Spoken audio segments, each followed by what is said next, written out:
Bombay high court का वो अहम फैसला जो कि गोदी मीडिया और भारतीय जनता पार्टी के उस नफरती प्रोपेगेंडा को धराशायी करती है। बॉम्बे हाईकोर्ट ने एक अहम फैसला सुनाया है जिसके अंतर्गत उन्होंने कहा है तबलीगी जमात और विदेशों से आने वाले तबलीगी जमात के सदस्यों के खिलाफ जो तमाम बातें कही गई थी वो झूठी हैं और उनके को रद्द किया जाए। अदालत का फैसला क्या कहता है उसके बाद मैं उसकी व्याख्या करने वाला हूं। अदालत का फैसला आपके स्क्रीन पर। प्रिंट मीडिया और इलेक्ट्रॉनिक मीडिया में विदेशियों के खिलाफ जो कि मरकज दिल्ली में आए थे उनके खिलाफ एक बहुत बड़ा प्रोपेगेंडा चलाया गया। एक तस्वीर बनाने की कोशिश की गई कि भारत के अंदर कोरोना वायरस के संक्रमण के लिए विदेशी जिम्मेदार हैं। जी हां, एक बहुत अहम फैसला यहां पर सुना रहा है बॉम्बे हाईकोर्ट और आगे वो क्या कहते हैं उस पर भी गौर कीजिएगा। एक राजनीतिक सरकार हमेशा यह कोशिश करती है कि जब भी कोई बड़ी आपदा आती है तो उसके लिए बलि का बकरा ढूंढा जाए और इस वक्त जो सर्कमस्टेंसेस मौजूद हैं उससे साफ हो रहा है कि इन विदेशियों को बलि का बकरा बनाया गया। वो आगे ये भी कहते हैं कि जो ताजा संक्रमण के आंकड़े हैं भारत में वो ये बतला रहे हैं कि जो मौजूदा पिटिशनर्स यानी कि जो तबलीगी जमात के सदस्य हैं उनके खिलाफ कार्रवाई गैर वाजिब थी। उन्हें यह भी कहा गया है कि उनके वीजा उन्हें वापस दिए जाएं ताकि वो अपने मुल्क अपने देश लौट सकें। तो बहुत ही करारा तमाचा एक तरह से मारा गया है बॉम्बे हाईकोर्ट के इस फैसले में और मैं नहीं भूला हूं कि तबलीगी जमात पर जो हमला हो रहा था वो तो हो ही रहा था मगर उसके जरिए मुख्य धारा की मीडिया का मदद ली गई और किस तरह से कोरोना संकट के बीचों बीच एक प्रोपेगेंडा चलाया गया जिसके जरिए मुसलमानों के सोशल बॉयकॉट तक की बात की गई। ढेरों तस्वीरें दोस्तों उस वक्त सामने उभर कर आई थी कि किस तरह से मुसलमानों को टारगेट किया जा रहा था। मैं नहीं भूला हूं भारतीय जनता पार्टी का एक नेता उत्तर प्रदेश के अंदर किस तरह से फल बेचने आए एक मुसलमान को धक्के मार के जलील करके उसने बाहर निकाला था। बिहार से भी इसी तरह की ढेरों तस्वीरें उभर कर आई थी कि फल और सब्जी बेचने वाले मुसलमानों को धक्के देकर बाहर निकाला जा रहा था। क्या नाम है? भाग कहाँ रहे वे? क्या? भाग कहाँ रहे हो? भाग क्यों रहा है? नाम बता। सही सही अपना नाम बताओ, क्या नाम नाम है? बताओ अपना।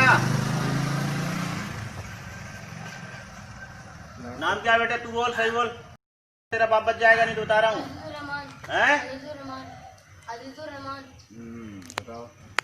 साला झूठ बोल रहा था मुसलमानों झूठ क्या के। बोल रहे बे? अरे भैया राजकुमार से बोलते रहते हैं। अबे झूठ जब क्यों बोल रहा नाम है तू? पूछा जा रहा है तुम्हारा क्या नहीं बता रहे हो? हैं? छोड़ दिया, अब नहीं करेंगे। चलो अबे साले झूठ क्यों बोलता तू? हम अब नहीं करेंगे। हैं? बस्ती में दिख नहीं जाना यहाँ पे तुम लोग। आज के बाद दिख नहीं जाना तुम लोग, नहीं तो मार मार के ठीक कर देंगे। और झूठ क्यों बोलते? राजकुमार नाम है तुम्हारा। साले मुसलमान हो के अपना नाम झूठ बोलते हो। हट!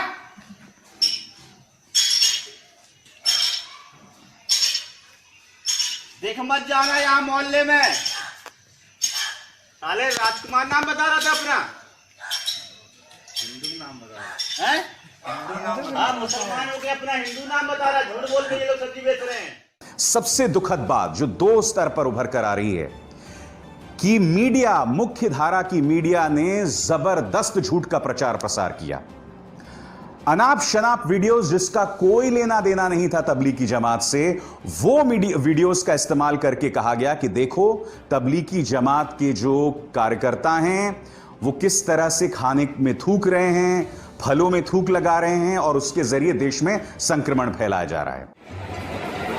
इंसान से हैवान तक,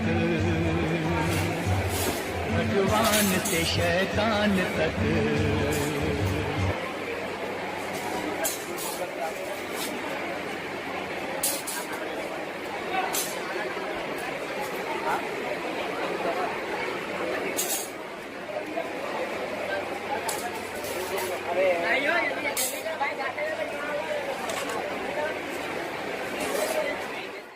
और मैं ये नहीं भूला हूं न्यूज 18 की वो बहुत ही खतरनाक खबर थी।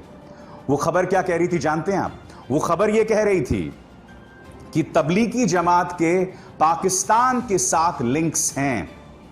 और मैंने उस वक्त भी कहा था अगर वाकई तबलीगी जमात के पाकिस्तान के साथ लिंक्स हैं तो इसकी जांच होनी चाहिए, क्योंकि अगर तबलीगी जमात पाकिस्तान के साथ मिलकर भारत में कोरोना फैला रहा है तो इस पर तो बहुत बड़ी कार्रवाई होनी चाहिए। इस मुद्दे को लेकर दिल्ली पुलिस की तरफ से कोई बयान नहीं आया था, बस न्यूज 18 ने यह खबर चलाई थी अपने डिबेट में, सिर्फ एक चैनल ने चलाई थी। मैं बार बार उस वक्त पूछ रहा था, यह बहुत बड़ा आरोप है, दिल्ली पुलिस का बयान कहां है? आप जानते हैं इस पूरी तबलीगी जमात मामले में मुझे आपत्ति किस बात पर थी? मुझे आपत्ति इस बात पर थी कि अगर मौलाना साद नाम का शख्स कुछ गलत कर रहा है, कुछ गलत कह रहा है, तो आप उस पर कार्रवाई करें।